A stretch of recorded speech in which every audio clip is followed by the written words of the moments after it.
Thank you very much, Sandra, and sorry for the technical difficulties, everyone. It's great to see you. I'd like to start by wishing everybody across Europe today a very happy St Andrew's Day from Scotland. I feel I should have more tartan on and make myself look a bit more in the celebrating mood, but I think it's really appropriate today to be talking with you about the history of self-advocacy in Scotland. Enable Scotland is Scotland's largest charity, representing and working with and for people who have learning disabilities in Scotland. And I'm really pleased today that I've been joined by 3 members of Enable Scotland self-advocacy groups, Lisa, Heather and Ivan.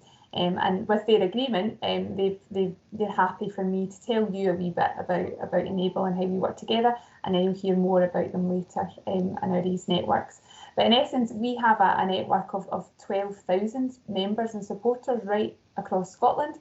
And the work that we do basically is we take forward campaigns.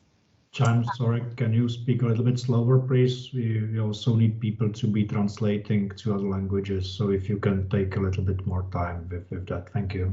I will try my best, apologies. Yes, so Enable supports over 12,000 members and supporters across the country, and we provide direct support and advice to over 1,100 people across Scotland. And everything that we do is guided by our members, so people like Lucy, like Heather and like Ivan.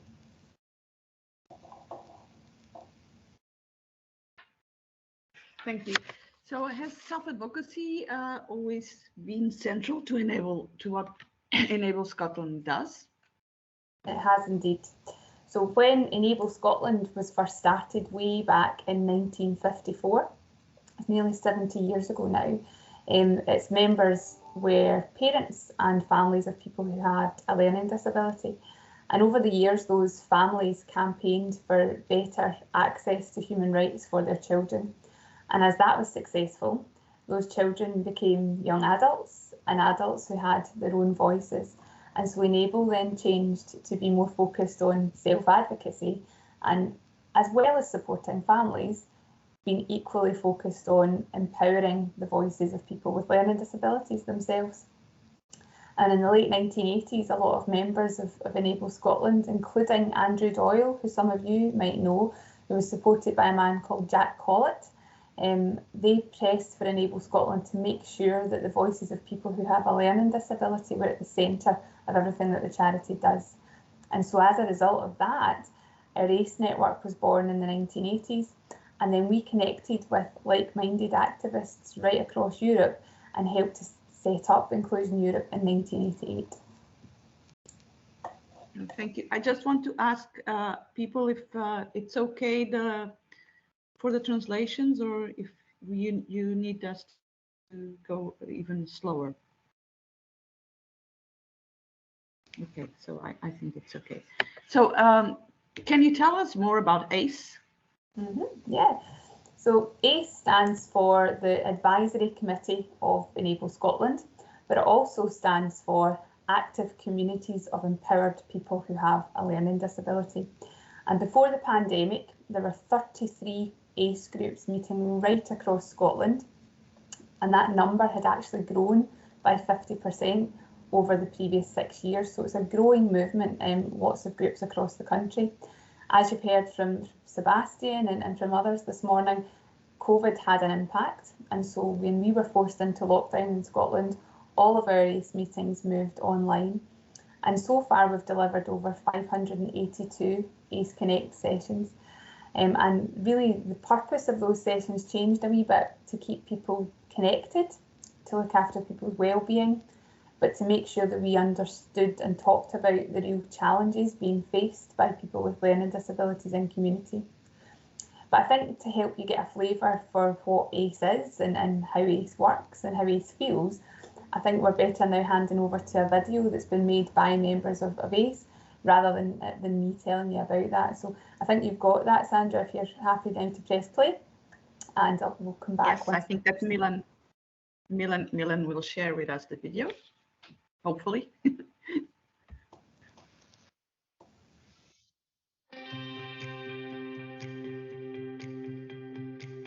We are ACE!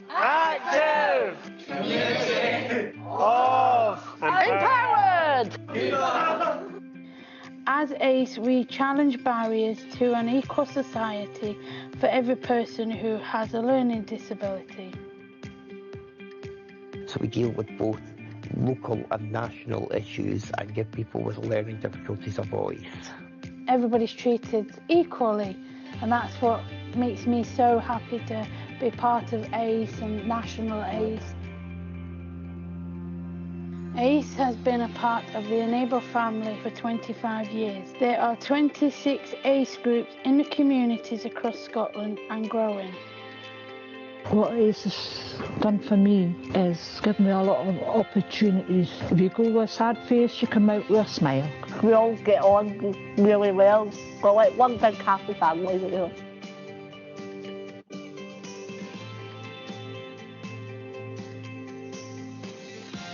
ACE is a fun place to meet new friends.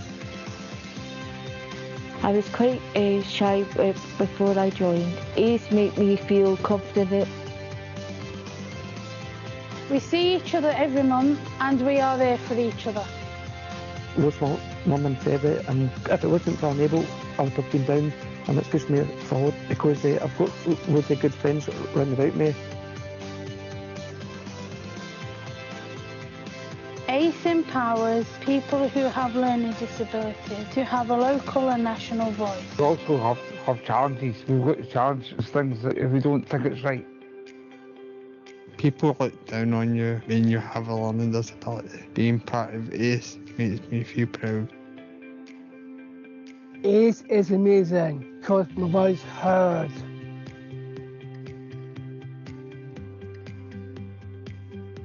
ACE has campaigned for free bus pass travel with our award-winning Stop the Bus campaign. It helped people get the bus passes back, made them feel a bit better about themselves, and everybody's happy.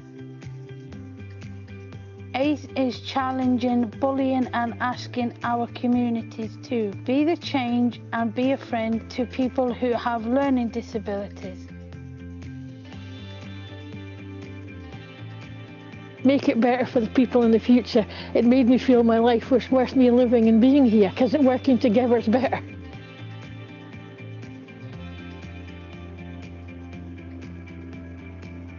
ACE has challenged political parties to think differently and enable the vote.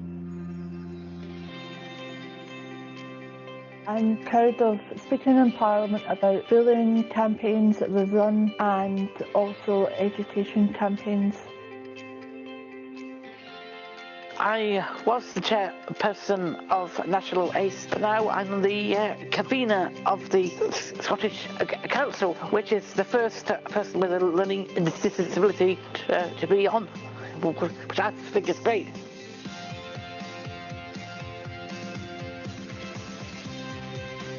It's a good way of finding friends, and friendship groups form really easily.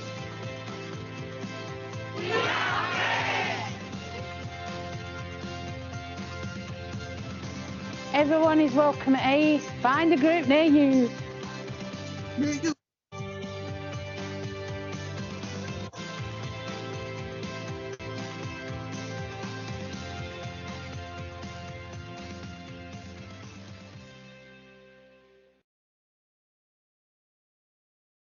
Thank you, Madam. Thank you for sharing this very also powerful video. We can see I was impressed with both the years that Enable is already around, and also the numbers for the meetings that you have managed to continue to have during the pandemic. It's really impressive.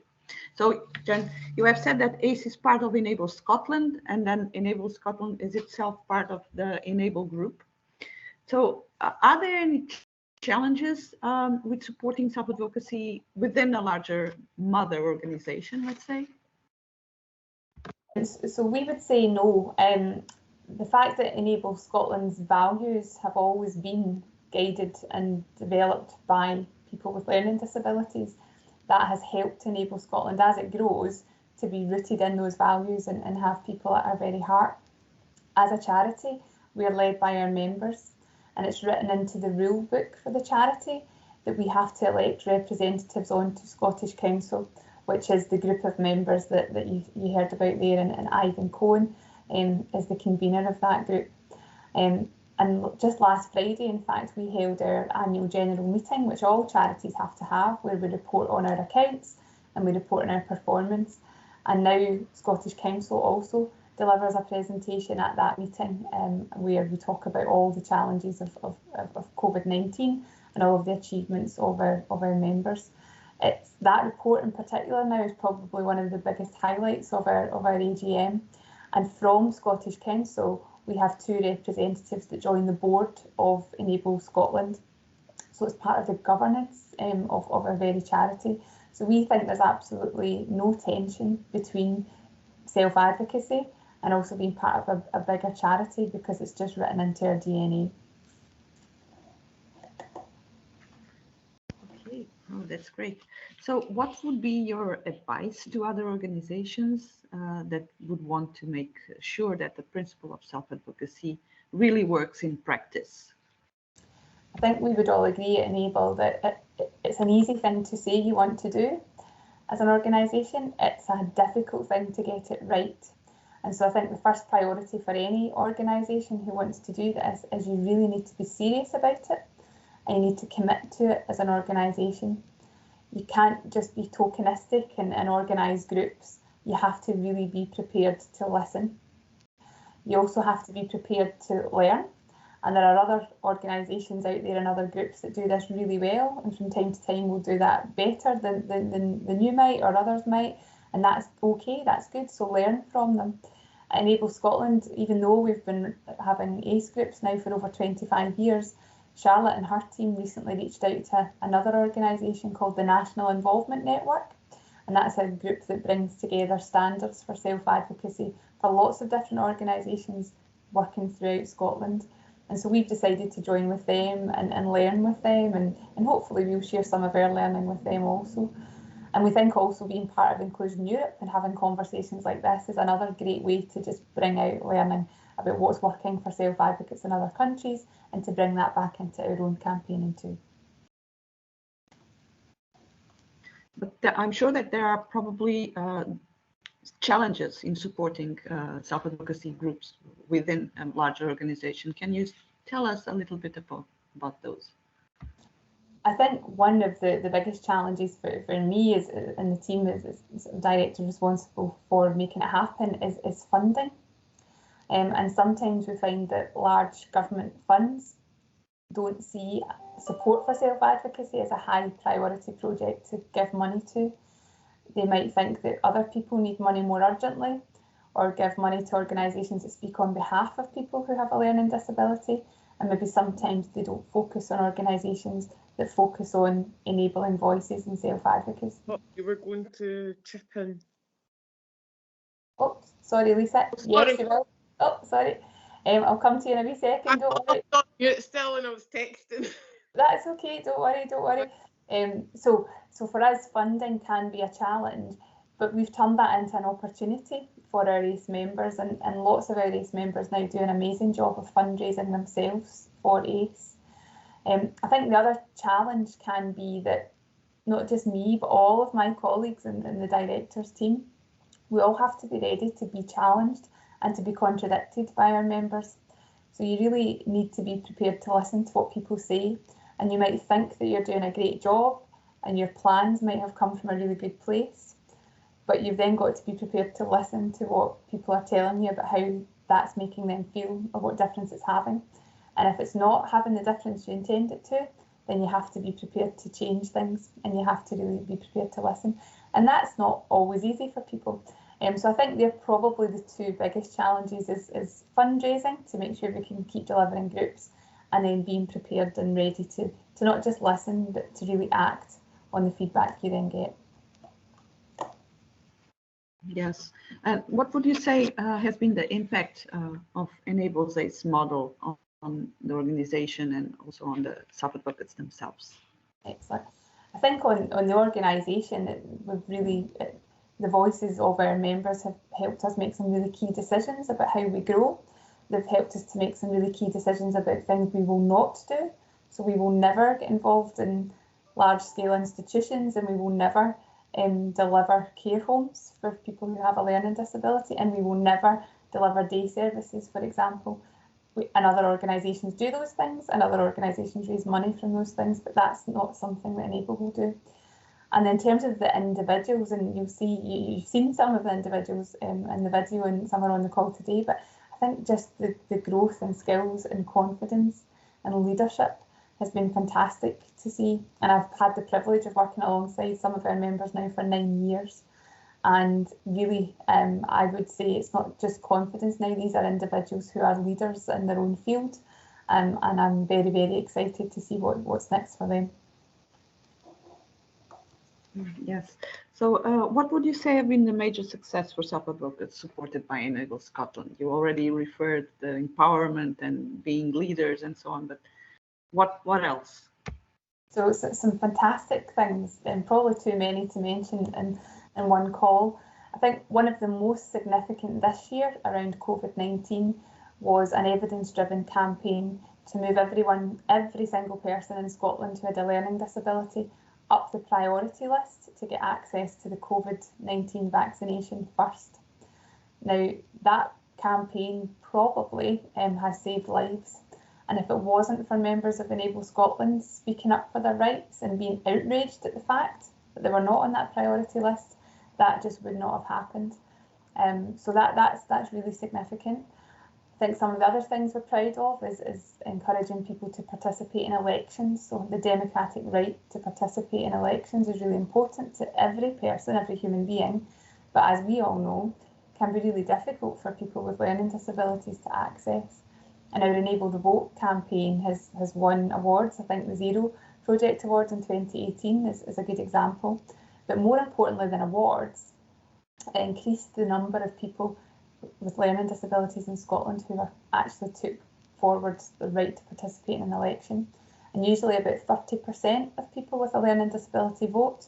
People that got involved in our Enable the Vote campaign, that went right up to 91% of those people taking the opportunity to exercise their right to vote.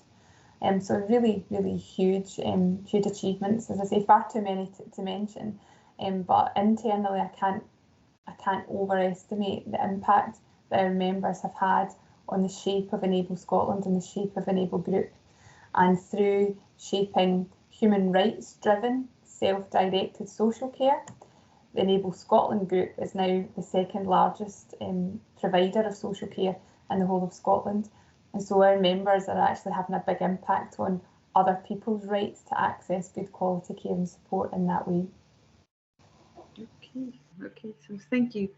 Thank you so much, Jen, for sharing this with us.